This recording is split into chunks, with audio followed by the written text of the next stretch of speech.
PPT-nya kelihatan teman-teman, Bapak? Terlihat ya. Iya. Oke, kita mulai saja ya teman-teman start presentasi dari kelompok 1. Baik, Assalamualaikum warahmatullahi wabarakatuh. Selamat siang pada teman-teman dan Bapak. Kami dari kelompok 1 akan mempresentasikan materi dari kelompok 1 mengenai birokrasi dan governansi publik. Adapun dari kelompok 1 sendiri, kami beranggotakan 4 orang. Yang pertama yaitu Handayani Nur Korea dengan NIM 2004-2018. Kedua, Jeffrey Antonius Gulo dengan NIM 2004-2022. Yang ketiga, Lydia Wahyuni dengan NIM 2004-2024. Dan yang terakhir, Irma Santi Lauli dengan NIM 2004-2019. Baiklah, langsung saja kita masuk kepada pembahasan yang pertama yang akan disampaikan oleh Saudara Handayani. Kepada Handayani, dipersilakan. Baiklah, Assalamualaikum warahmatullahi wabarakatuh. Saya akan menyampaikan materi pertama, yaitu peran birokrasi dalam negara. Birokrasi merupakan sebuah mesin, sistem pemerintahan yang menjalankan fungsi pemerintah sebagai penasehat dan pelaksana sebuah kebijakan. Membicarakan birokrasi sama dengan membahas seluruh aspek mulai dari sumber daya manusia, aparatur organisasi pemerintah, tata kelola, dan kegiatan yang dilakukan pemerintah. Untuk menjadikan birokrasi yang baik, diperlukan perubahan secara terus-menerus. Keberadaan birokrasi memiliki arti yang luas terhadap perkembangan ekonomi dan kesejahteraan sosial sebuah negara. Karakteristik negara demokrasi. Dikutip dari situs resmi Kementerian Pendidikan dan Kebudayaan Republik Indonesia, ciri-ciri fundamental negara demokrasi meliputi 1. Persamaan hak, 2. Adanya kemerdekaan setiap warga negara, 3. Sistem perwakilan, dan 4. Pemilihan umum.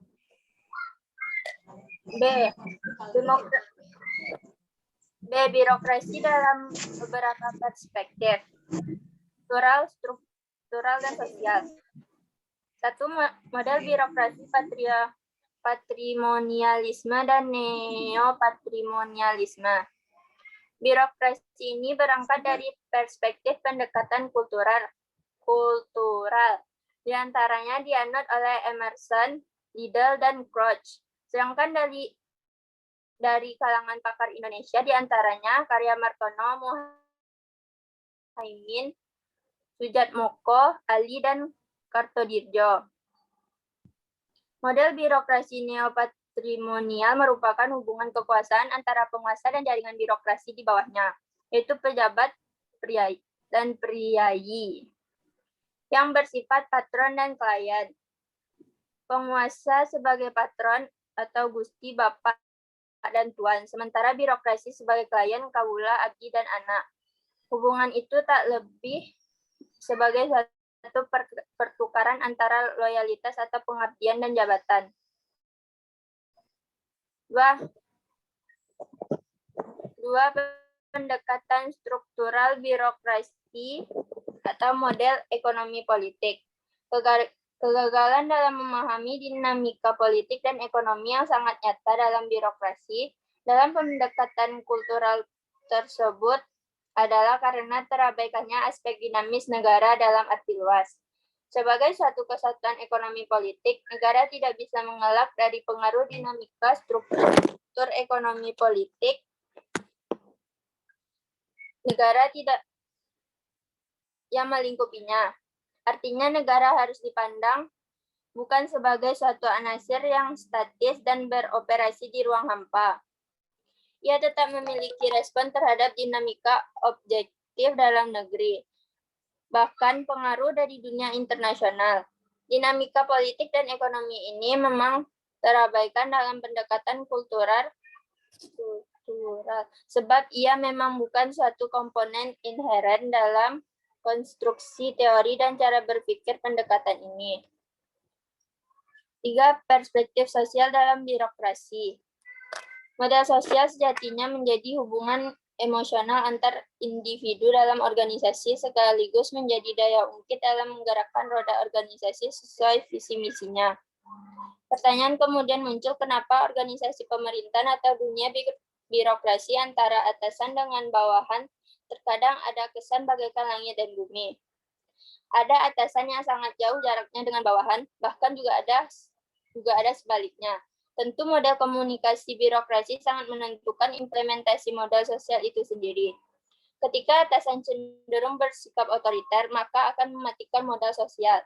Ingat, spirit modal sosial adalah kepercayaan, jaringan, harmonisasi, dan kerjasama demi terwujudnya visi misi organisasi. Kepercayaan itu akan muncul manakala tidak ada rasa saling curiga.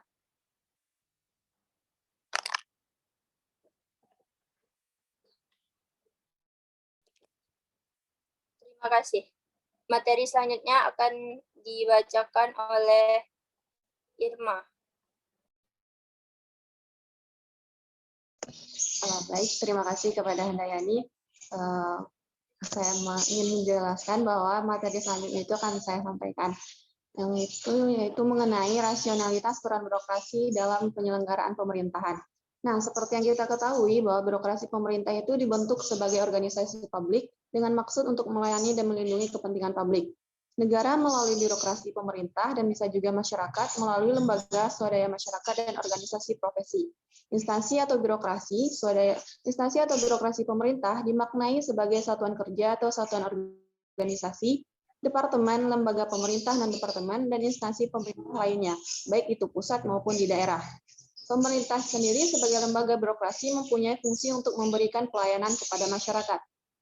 Berdasarkan keputusan Menteri Pendayagunaan Aparatur Negara nomor 63, keputusan Menteri Pendayagunaan Aparatur Negara _7 tahun 2003, pelayanan tersebut dikelompokkan ke dalam yang pertama yaitu kelompok pelayanan administratif, yang kedua kelompok pelayanan barang, dan yang ketiga kelompok pelayanan jasa. Sementara pola pelayanan publik dapat dibedakan menjadi 5 macam pola. Yang pertama yaitu pola pelayanan teknis fungsional, yang kedua pola pelayanan satu pintu, yang ketiga pola pelayanan satu atap, yang keempat pola pelayanan terpusat, dan yang terakhir yaitu pola pelayanan elektronik. Nah, adapun peran penting lainnya yang melekat pada pemerintah adalah untuk melakukan pengawasan terhadap penyelenggaraan pelayanan publik yang meliputi yang pertama yaitu pengawasan melekat, yang kedua pengawasan fungsional, dan yang ketiga adalah pengawasan masyarakat. Selanjutnya, materi keempat mengenai kedudukan birokrasi dalam negara, dan materi kelima akan disampaikan oleh Irma. Kepada Irma dipersilakan. Baik, terima kasih untuk kesempatannya. Saya akan menyampaikan materi yang keempat, yaitu kedudukan birokrasi dalam negara. Kedudukan dan posisi birokrasi di dalam negara sangat dekat dengan masyarakat. Tapi, memang dalam negara banyak terjadi kesalahan dalam birokrasi. Adanya politis, adanya koordinasi komunikasi yang kurang baik. Birokrasi di sini memberikan pelayanan dan mengikuti prosedur yang berlaku memang agak kurang baik di negara kita ini. Tapi dalam sendi kehidupan bernegara, kita hampir setiap hari berjumpa dengan birokrasi, baik pemerintah dan non-pemerintah. Kedudukan dan posisi birokrasi di negara, yaitu masyarakat, pejabat politik, birokrasi, penyelenggaraan administrasi pemerintah, masyarakat, penyelenggaraan administrasi pemerintah, rule of the game, dan kontrak sosial.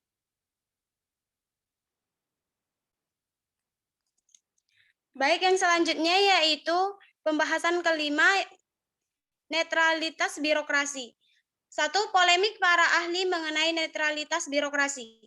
Dalam perkembangan konsep netralitas birokrasi telah lama menjadi perdebatan oleh para pakar. Pandangan birokrasi harus netral dari pengaruh politik, dipelopori antara lain oleh Hegel dan W. Wilson, sedangkan yang sebaliknya dipelopori antara lain oleh Karl Marx, James Farah, dan George Edward. Pandangan Hegel bahwa birokrasi memiliki peran atau berperan sebagai jembatan penghubung antara masyarakat dan negara, atau harus adanya kenetralan dalam birokrasi. Sedangkan Marx memulai mengelaborasi konsep birokrasi dengan menganalisis dan mengkritik filsafah Hegel mengenai negara. Analisis Hegel menggambarkan bahwa administrasi negara atau birokrasi sebagai suatu jembatan antara negara dengan masyarakat rakyatnya, the civil society. Antara Hegel dan Marx ini dapat ditarik suatu kesimpulan bahwa Hegel menghendaki kenetralan birokrasi, sedangkan Marx yang terkenal dengan teori kelasnya itu yang menyatakan dengan tegas bahwa birokrasi itu tidak netral dan harus memihak, yakni memihak pada kelas yang dominan. Dua, pengertian netralitas birokrasi. Netralitas birokrasi adalah birokrasi pemerintah yang tidak memihak kepada kekuatan politik dan golongan yang dominan.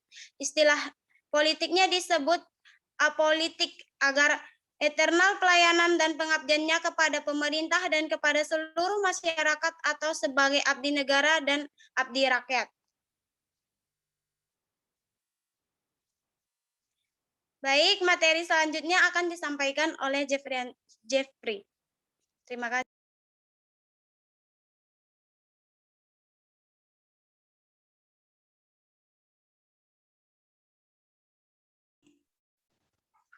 Baik, untuk materi selanjutnya saya akan menyampaikan mengenai studi kasus mana kinerja birokrasi pemerintah daerah, studi kasusnya masalah pengetahuan dan keterampilan aparatur di sekretariat daerah Kabupaten Bantaeng.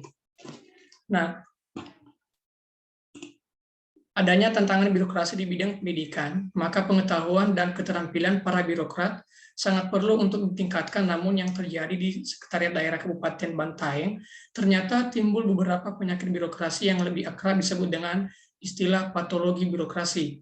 Salah satu patologi birokrasi yang muncul ialah masalah pengetahuan dan keterampilan di mana para pegawai di kantor tersebut beberapa persen bukanlah tenaga-tenaga yang memiliki pengetahuan dan keterampilan tinggi sesuai dengan tuntutan tugasnya. Kemudian penempatan yang tidak didasarkan pada pertimbangan-pertimbangan objektif dan rasional seperti latar belakang pendidikan, pelatihan yang pernah diikuti, pengalaman serta minat dan bakat pegawai yang bersangkutan. Salah satu akibatnya adalah potensi yang terdapat dalam diri pegawai tidak dikembangkan dan tidak pula dimanfaatkan sebagaimana mestinya. Pada gilirannya, tingkat pengetahuan dan keterampilan yang rendah berkaitan pula dengan berbagai aspek manajemen sumber daya manusia dalam birokrasi yang bersangkutan. Misalnya, apabila proses rekrutmen dan seleksi tidak dilakukan dengan baik, akibatnya ialah bahwa yang diterima menjadi pegawai bukanlah tenaga-tenaga yang memiliki pengetahuan dan keterampilan tinggi sesuai dengan tuntutan tugas yang dipercayakan kepadanya. Segi lain ialah penempatan yang tidak didasarkan pada pertimbangan-pertimbangan yang objektif dan rasional, seperti latar belakang pendidikan, pelatihan yang pernah diikuti, pengalaman, minat, dan bakat pegawai yang bersangkutan. Salah satu akibatnya adalah bahwa potensi yang terdapat dalam diri pegawai tidak dikembangkan dan tidak pula dimanfaatkan sebagaimana mestinya. Masalah pengetahuan dan keterampilan akan menjadi semakin rumit apabila dalam birokrasi tidak terdapat program pendidikan dan pelatihan yang betul-betul dikaitkan dengan tuntutan, tugas, dan tantangan yang diperkirakan akan dihadapi oleh birokrasi yang bersangkutan. Permasalahan lain yang laten dalam birokrasi adalah secara nasional, sumber daya aparatur belum memiliki kualifikasi sebagaimana yang diharapkan. Salah satu indikasinya adalah tingginya ketidaksesuaian antara jenjang pendidikan yang ditempuh dengan tempat atau posisi kerja.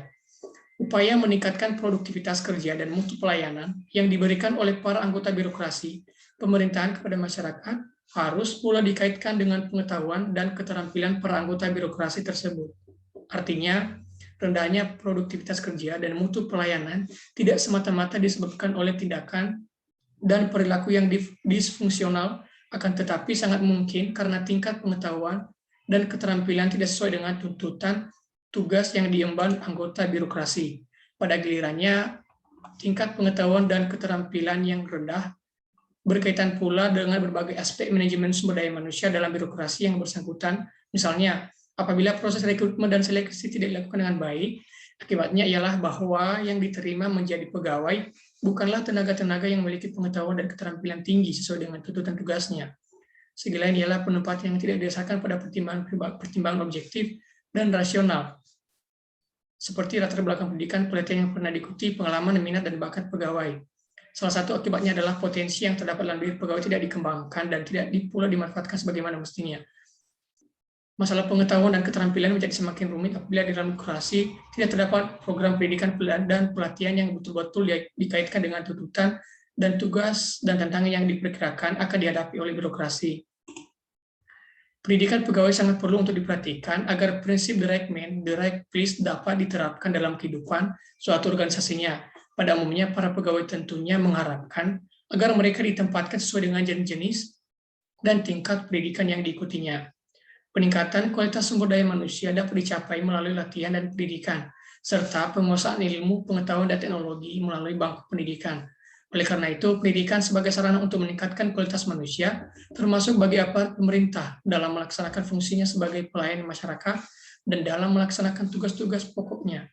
Namun, dan dalam upaya untuk menambah pengetahuan dan wawasan, tidak hanya pendidikan formal saja yang dibutuhkan, akan tetapi pendidikan non-formal yang relevan dengan bidang tugas yang akan digelutinya juga sangat diperlukan. Nah, baik, demikian penjelasan dari saya kembalikan kepada moderator. Terima kasih. Baik, terima kasih kepada Jeffrey. Langsung saja kita masuk kepada seksi selanjutnya, yaitu mengenai penyampaian kritik dan saran dari teman-teman semua atas presentasi yang telah kami sampaikan sebelum kita masuk kepada sesi tanya-jawab. Kepada teman-teman yang ingin menyampaikan kritik ataupun saran terhadap presentasi kami, dipersilakan untuk on mic dan on cam. Terima kasih.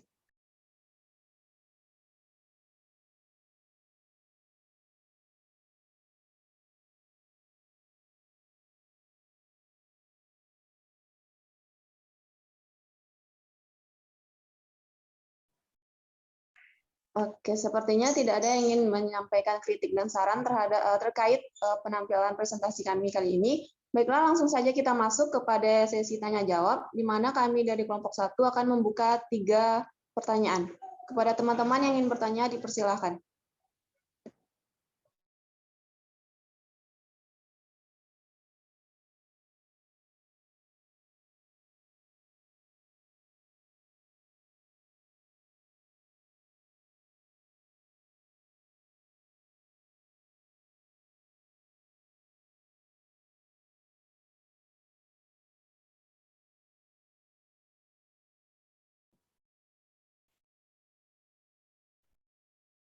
Ada yang bertanya? Gimana? Ada teman yang bertanya?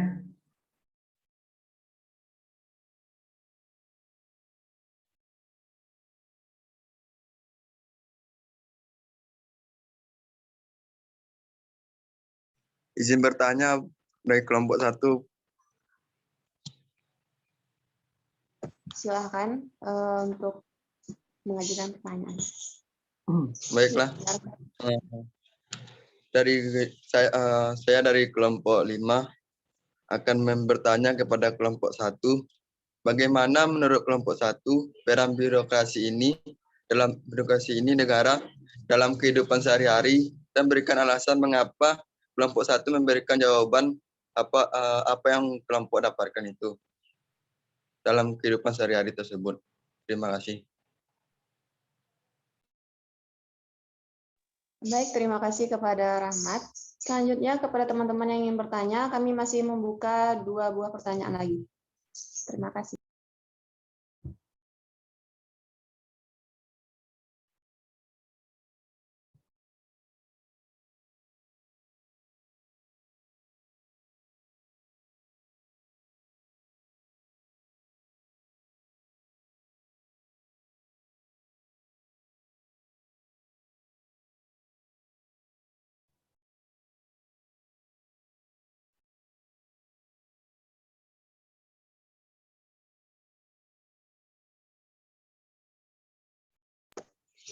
Bagaimana teman-teman? Apa hanya Rahmat yang ingin bertanya? Teman-teman yang lain? Atau mungkin jika teman-teman ingin menambahkan materi dari kelompok kami juga membuka memberikan kesempatan kepada teman-teman untuk menambahkan materi mengenai yang telah kami sampaikan tadi. Mungkin dari teman-teman ada yang merasa kalau materi ini kurang pas atau kurang tepat, kami mempersilahkan untuk menambahkannya.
Izin bertanya kelompok 1. Ya, silakan kepada Muhammad Afdal.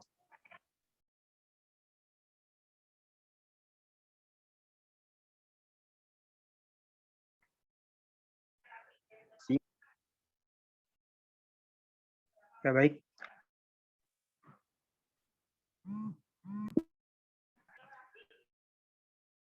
Tujuan birokrasi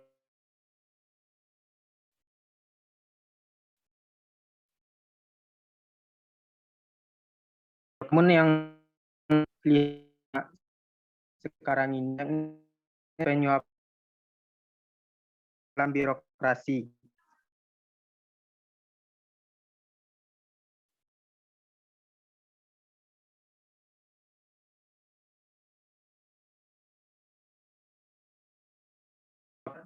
Pejabat-pejabat atau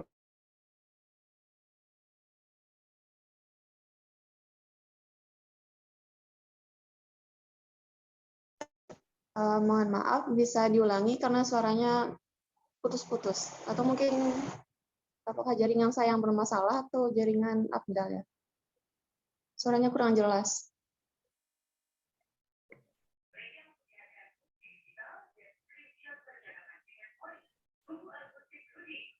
Mohon maaf teman-teman, tadi terkendala jaringan.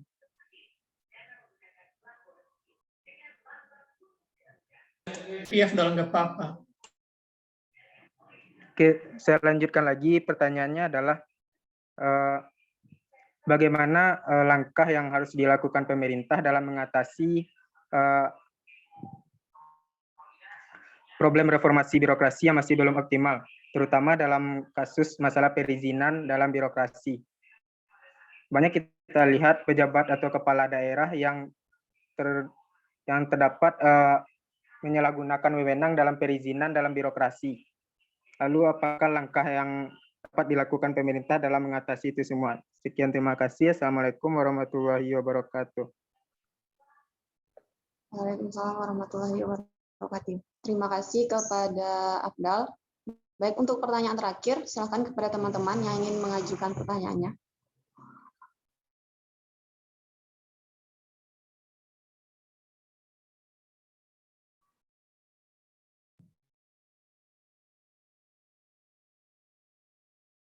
Iya, silakan kepada Saudara Pierre untuk mengajukan pertanyaan. Ya, baik, terima kasih atas kesempatannya. Sebelumnya, apa suara saya terdengar? Ya, terdengar. Silakan. Lanjut. Oke. Baik, perkenalkan nama saya Pierre Agara Pratama dengan NIM 21042399. Saya dari kelompok 6 ingin bertanya kepada kelompok 1.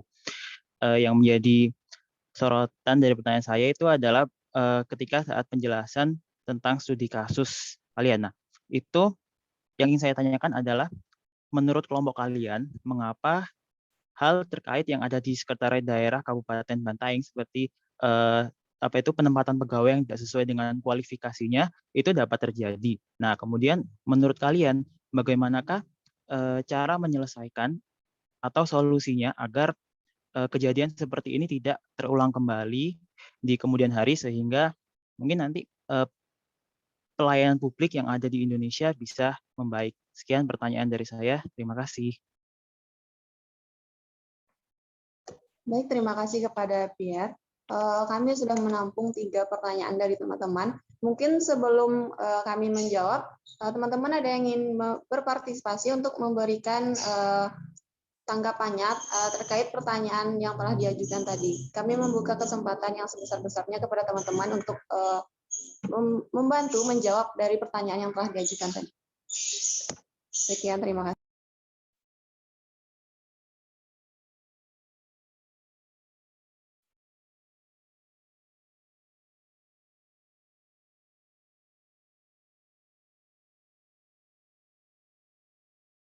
Ya, coba diulang pertanyaannya, pertanyaan nomor 1, apa tadi? Pertanyaan nomor 1 itu apa?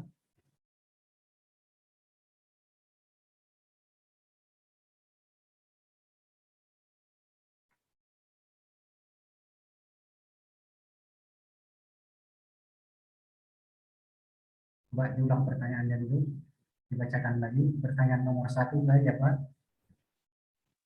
Saya, Pak. Ya, silakan diulang lagi atau notulen lah, notulen yang mengulang atau membacakan.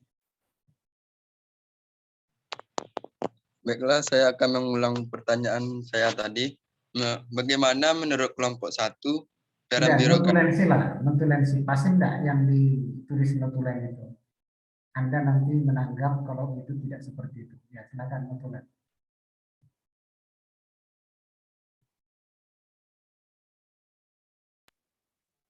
Izin menyampaikan pertanyaan yang pertama, Pak. Ya, Pertanyaan silakan. itu, bagaimana menurut kelompok 1 peran birokrasi dalam kehidupan sehari-hari dan berikan alasan mengapa kelompok 1 memberikan jawaban dari pendapatnya itu, Pak. Begitu maksudnya, Pak. Ya. Untuk pertanyaan nomor 2,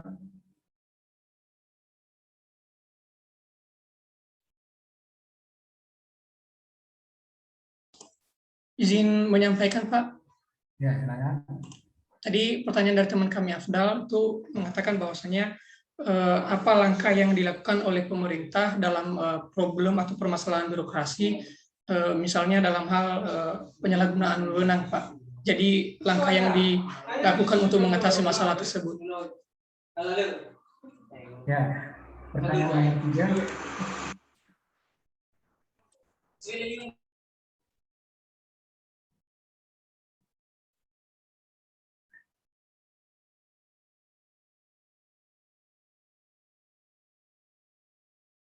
Pertanyaan nomor 3 lagi apa? Ya Pak, itu tadi pertanyaan dari teman kami Pierre mengatakan bahwa mohon maaf nanti kalau misalnya kurang nanti teman kami Pierre bisa menambahkannya. Jadi tadi teman kami Pierre bertanya bahwasanya tentang studi kasus tadi mengenai di sekretariat daerah Kabupaten Bantaeng tentang penempatan pegawai yang kurang tepat akibat proses rekrutmen dan seleksi yang kurang tepat juga. Jadi inti dari pertanyaannya ialah mengapa bisa terjadi ketidakefektifan dalam penempatan tersebut dan langkah ataupun solusi agar proses rekrutmen dan seleksi itu bisa menghasilkan para pegawai yang handal dan tentunya sesuai dengan tujuan dari proses rekrutmen tersebut. Itu Pak. Ya, coba diperhatikan. Ya.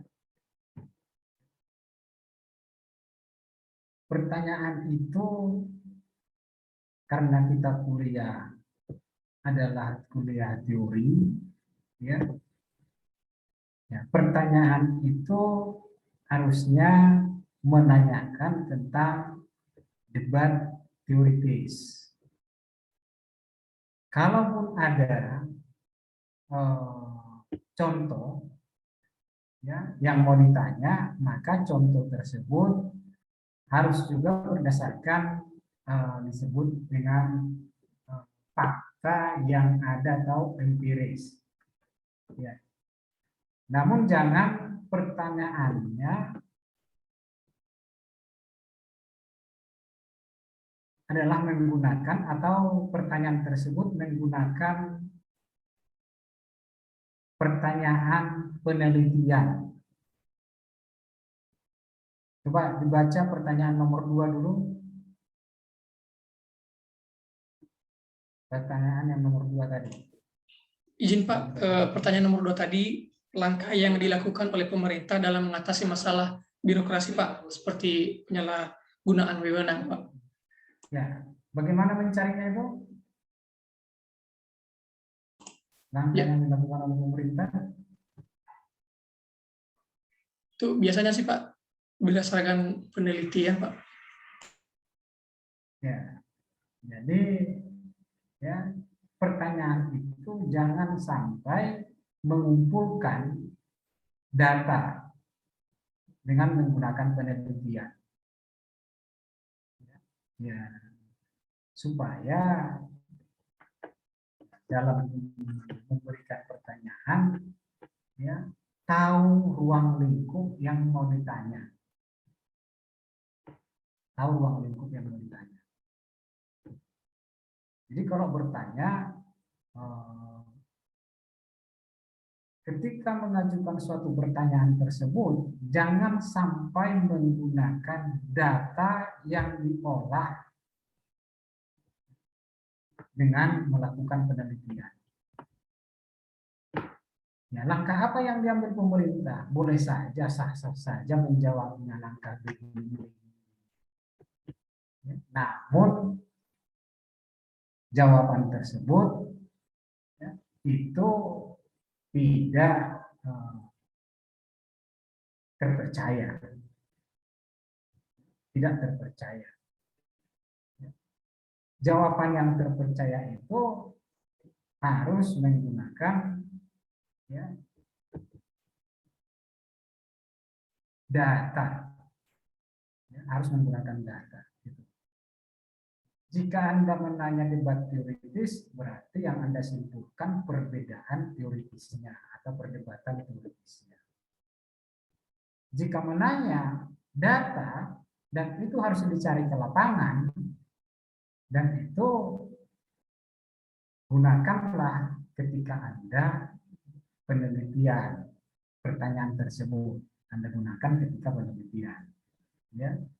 Makanya ya sebagai mahasiswa yang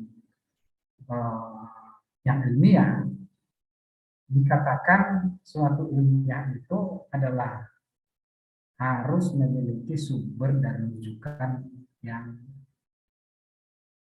jelas ataupun yang valid.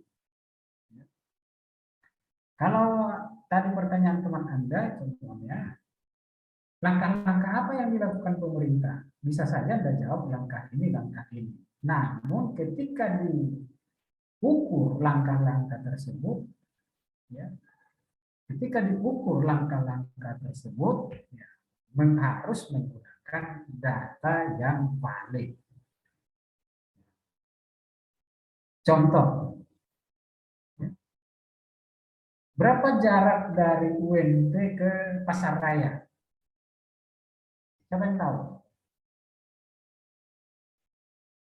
Jarak dari UNT ke Pasar Raya, UNT di Air Tawar ke Pasar Raya, siapa yang tahu? Jarak dari UNT ke Pasar Raya, siapa yang tahu? Berapa jaraknya itu?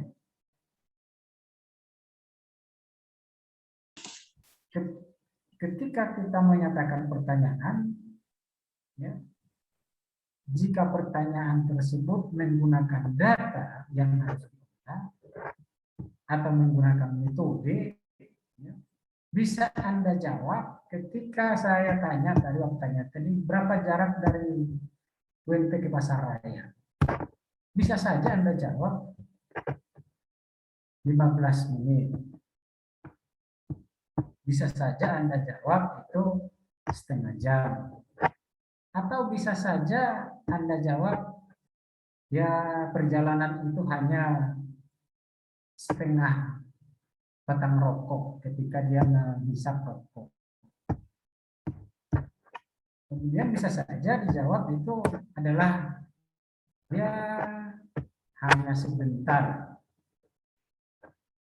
Namun ketika menggunakan data dengan menggunakan metode, maka jawaban yang paling tepat dalam hal mengukur jarak itu berdasarkan metodologi adalah berdasarkan meter. Maka diukurlah berapa jaraknya dari kampus UNT Tawar itu ke Pasar Raya. Itu baru dikatakan valid. Ya, metodenya akan dipertanggungjawabkan dan valid. Itu yang paling sering dipertanyakan mahasiswa. Ya. Hal itu lumrah. Ya, itu lumrah. Namun sebagai seorang mahasiswa yang ilmiah harus menggunakan kaedah-kaedah ilmiah ketika mau memberikan pertanyaan. Oke, silakan lanjutkan. Ya Pak, izin bicara Pak. Berarti pertanyaan dari kedua teman kami, Pierre dan Afdal, berarti bersifat penelitian kan Pak? Ya, kalau itu membutuhkan olahan data, ya harus menggunakan penelitian. Karena jawabannya harus ketika jawaban itu ya, bisa didapat ketika kita harus melakukan pengambilan data ke lapangan. Ketika kita mengambil data ke lapangan dan mengolah datanya.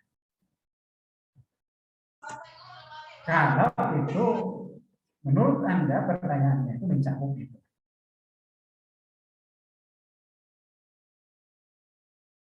Ya, supaya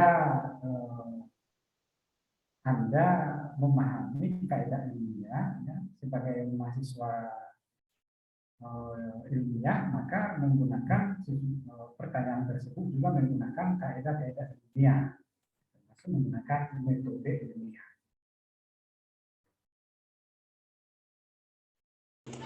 Ya, baik Pak. Baik Pak, berarti apakah teman kami Pierre dan Afdal perlu mengganti pertanyaannya Pak menjadi pertanyaan baru? Anda yang menjelaskan, bukan Bapak. Silakan. Anda yang menjelaskan. Ya, silakan. Ya, Bapak memfasilitasi Anda. Ya, silakan.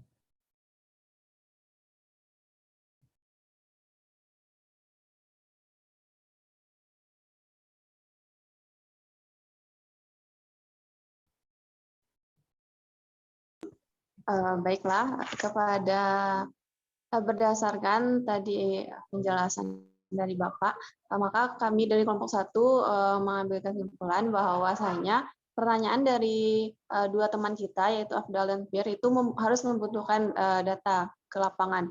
Jadi kami memohon kepada teman-teman untuk mengganti pertanyaannya kepada pertanyaan yang seperti yang dijelaskan Bapak, pertanyaan yang teoritis, karena kita kan belajarnya itu teoritis. Sekian, terima kasih. Kepada teman-teman dipersilakan.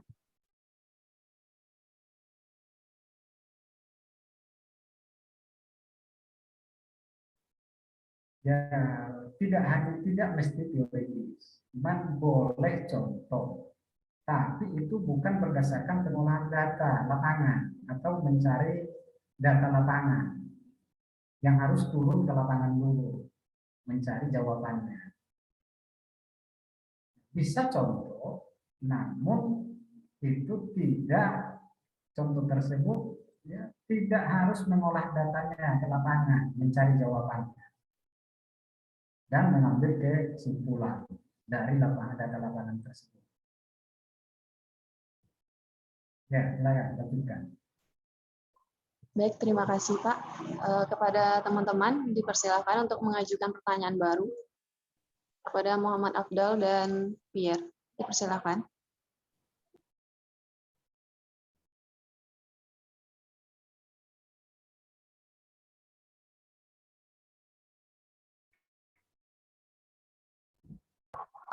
Baik, sembari menunggu pertanyaan baru dari Afdal dan Pierre, kami dari kelompok 1 akan mencoba menjawab pertanyaan yang pertama yang akan dijelaskan oleh Irma. Kepada Irma dipersilakan.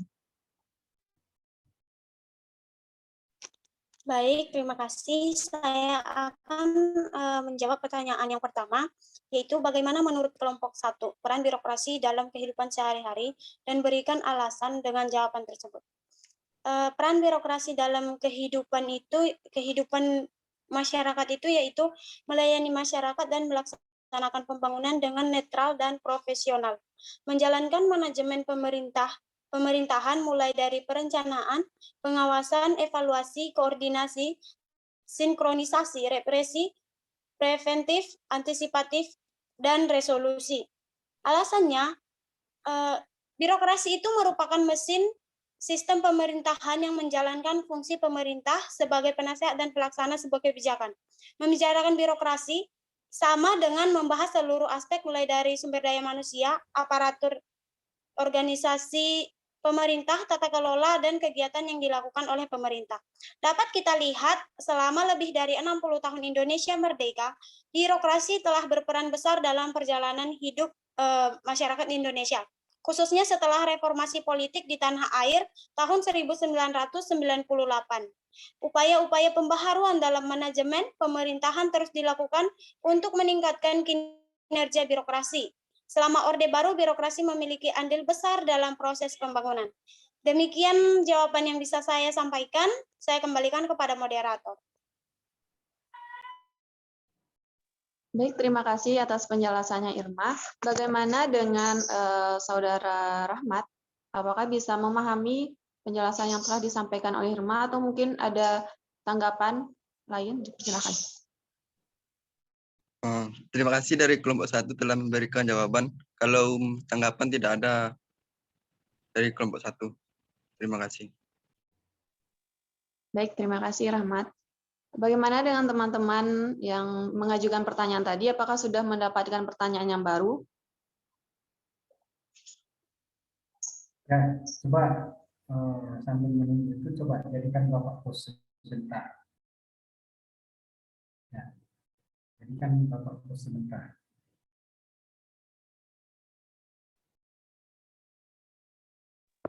Iya Pak, silakan Pak. Ya. Coba diperhatikan semua sebagai mahasiswa, ya sebagai mahasiswa, ya mahasiswa itu dikenal sebagai berpikir ilmiah, berpikir logis, ya. Coba dilihat dulu makalahnya siapa ini, makalah 1. Belum. Host disiplin partisipan masih belum. Nah, ini host disiplin partisipan masih partisipan. Coba klik lagi. Jeffrey, bisa dibantu Jeffrey? Tolong jadikan Bapak host.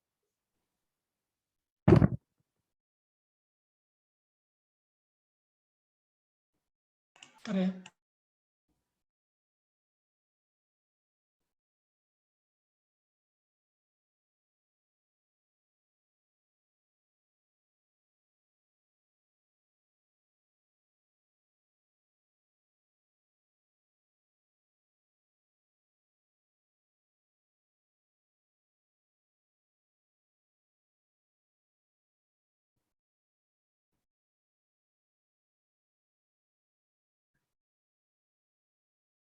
Bisa, Jeffrey?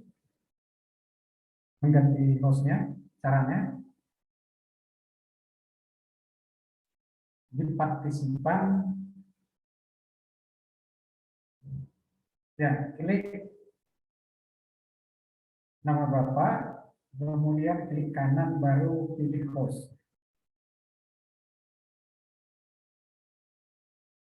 Nah, sudah. Oke.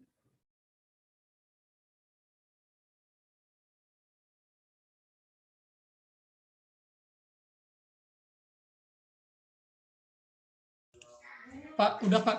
Ya, ya, ya. Oke, bisa dilihat semua, teman perhatikan semua. Bisa dilihat? Bisa. Bisa, Pak. Oke, ya. Judulnya itu sesuai dengan pokok bahasan adalah peran birokrasi ya. Ya. Jadi yang dikatakan dia ilmiah itu harus memiliki sumber atau referensi. Ya. Ini di bab 2, kita lihat bab 2 saja. Ya. Dikutip dari situs resmi Kementerian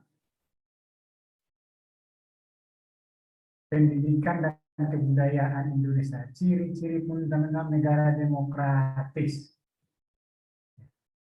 Situsnya ini di mana ini? Persamaan hak, adanya kemerdekaan, sistem perwakilan. Ingat, setiap ini kan pokok pikiran ini kan. Semua pokok pikiran ataupun ide-ide yang Anda sampaikan itu harus memiliki sumber. Jadi di mana sumbernya ini? Karena ini adalah pokok pikiran. Ya. Di Indonesia ini juga di Indonesia wakil rakyat yang dimaksud adalah Dewan Perwakilan, Majelis dan Majelis Permusyawaratan Rakyat MPR. Sedangkan pemimpin presiden ini sumbernya dari mana? Nah, coba dilihat dulu. Jawab. Ada di bagian daftar pustakanya, Pak. Iya. Itu kan di daftar pustaka. Ya, di mana ini? Bagian ini semua pokok pikiran itu di mana dalam daftar pustaka? Karena pembaca nanti akan bisa menelusuri dari daftar pustakanya tersebut. Selanjutnya, birokrasi dalam beberapa perspektif kultur, struktural dan sosial menentukan sudut pandang yang harus dilakukan dalam memahami realitas birokrasi. Nah, teori kedua, ini pendekatan yang harus dilakukan melalui birokrasi merupakan sebuah kesulitan. Apakah berbasis pada pendekatan kultural atau apakah pendekatan struktural? Teori-teori dari kedua pendekatan ini kan pokok pikiran juga. Ini di mana sumbernya? Kemudian model birokrasi, patronalisme dan neopatronalisme.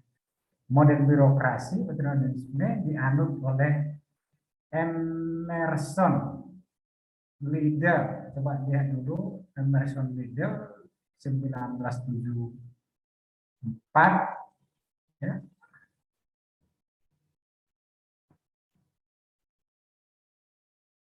Ya, ada ini, nampaknya ini.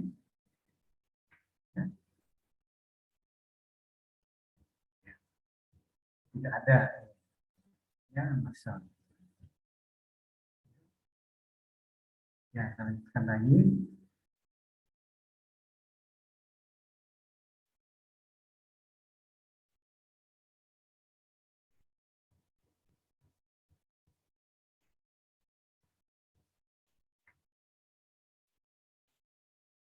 Ya, ini juga tidak ada. Ya. Konsep patronalisme banyak dipakai oleh ilmu politik. Ini juga merupakan pokok pikiran. Coba di bawah juga lihat. Ini dalam model Weber tentang dominasi birokrasi patrimonial, ya, individu dan seterusnya. Ini Muhaimin. Coba dilihat, ada Muhaimin. Ya, ini tidak ada ini. Muhaimin. Ya.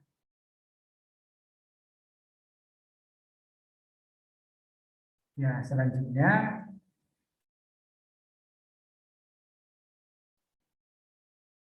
rasionalitas peran birokrasi. Ini ada Saifullah.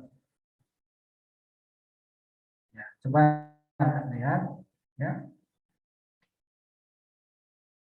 Ada diistilahkan pokok pikiran ataupun kalimat induktif dan kalimat deduktif. Ya.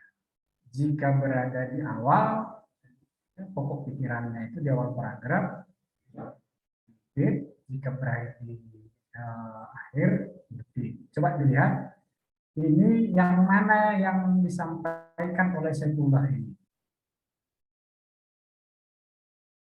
atau semuanya ini kutipan ini. Kalau ini semua kutipan ini, karena ini pokok pikirannya adalah di awal, maka nama Saifullah ini seharusnya di awal sini. ini. Ya. Itu karena dia menyampaikan atau dalam pokok pikiran yang di paragraf ini, karena dia menulis ataupun Anda membuatnya ini adalah di awal paragraf. Ya. Kalau kutipan ini, saya ulang ini ditempatkan di belakang, ini di akhir paragraf, maka harus ada yang dipertentangkan di sini. Atau pendapat ini disampaikan dulu, baru disampaikan di bawahnya lagi. Namun karena ini satu pokok pikiran ini, ya, satu paragraf ini, pernyataan dari satu, maka dia harus di depan. Dengan distilahkan itu di kutip, ya. Namun jika ada 2 atau 3 itu bisa disandingkan, ya. 3 pendapat bisa disandingkan atau bisa juga dibandingkan. Ya, coba lihat Saifullah daftar pustakanya. Ya, ada Saifullah. Berapa ini? Tahun 1999. Karena di sini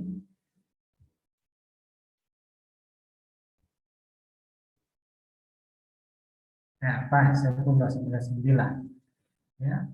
Nah, demikian selanjutnya, coba ini, ya. Ini menurut lembaga administrasi negara ini tidak boleh digunakan. Kalau ini adalah menurut lembaga administrasi negara sebagaimana dikutip oleh H. Tanjan, jadi tandanya bukan belakang, karena ini satu paragraf. Ya, selanjutnya ini adalah berdasarkan keputusan Menpan. Ya, ada keputusan Menpan nomor 7/2003. Ada ini daftar pustakanya. Undang-undang nomor 25 yang ada. Ya, keputusan Menpan 25/6/2003 ini. 2003. Oke. Ya, 25 dan nomor 3 tahun 2003. Ya. Coba dilihat.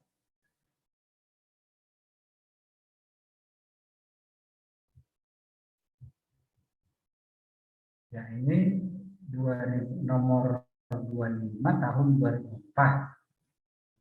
Ini tidak ada 2003 yang tadi. Ya. Kedudukan birokrasi dalam negara. Ini sumbernya dari mana? Sumbernya ini. Harus ada sumbernya. Ya. Dan netralitas birokrasi. Ini pokok pikiran, tapi belum ada sumbernya. Ini sumbernya jika hanya satu paragraf ini harusnya ini, ya.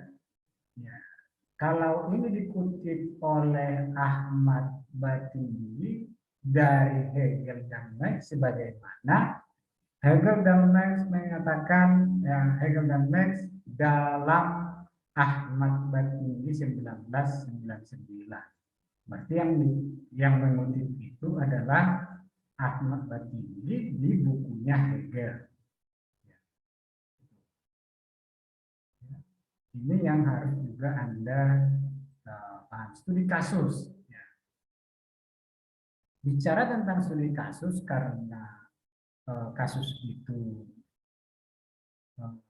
didapatkan, ya, dari laporan dan jurnal ataupun dari blog, ya, laporan penelitian atau jurnal atau blog, maka yang Anda sampaikan itu adalah hasil, ya, hasil daripada kasus tersebut. Hasil daripada kasus. Kinerja birokrasi pemerintah daerah, studi kasus, masalah pengetahuan dan keterampilan aparatur di sekretariat daerah kabupaten.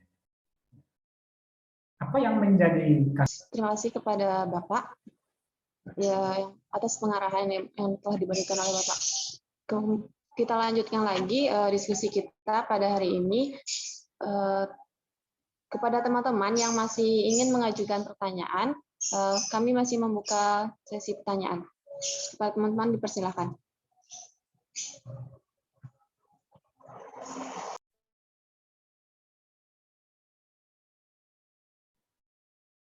Ya, Bapak pikir cukup 3 supaya tidak terlampau lama. Ya, supaya tidak terlampau lama.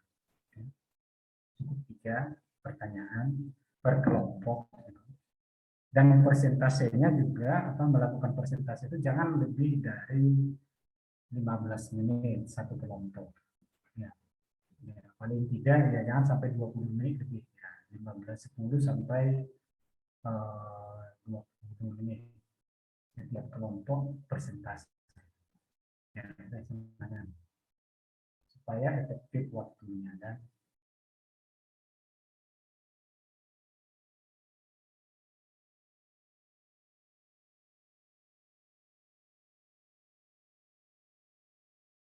Baiklah, jika tidak ada teman-teman yang ingin mengajukan pertanyaan lagi, mungkin sampai di sini dulu presentasi kita hari ini. Selanjutnya, kami dari kelompok 1, mohon maaf atas segala kesalahan.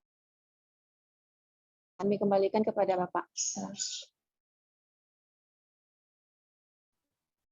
Jika ada yang masih mau presentasi, gimana?